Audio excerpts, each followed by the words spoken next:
Hoy con fuerte viento hemos venido a volar sobre esta fortificación aislada, que ha sufrido diferentes ampliaciones y reformas, especialmente entre los siglos X y XV. El conjunto estaba rodeado por una gran muralla construida en el siglo XV, de planta ovalada, adaptada a la topografía del terreno, de la que todavía quedan restos visibles.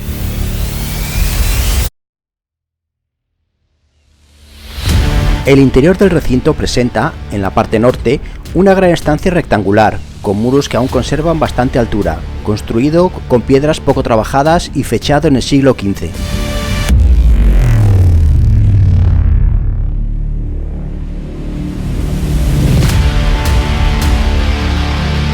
Presentaba dos plantas y estaba construido con piedras y mortero. Se aprecian diferentes intervenciones posteriores, así como divisiones interiores, cubiertas y remates, realizados al inicio del siglo XIV.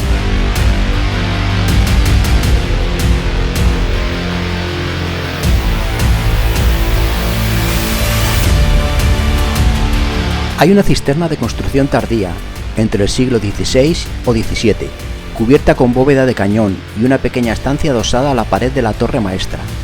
Además, en este recinto interior se intuyen estructuras cubiertas por reformas posteriores que convirtieron esta zona en un patio interior.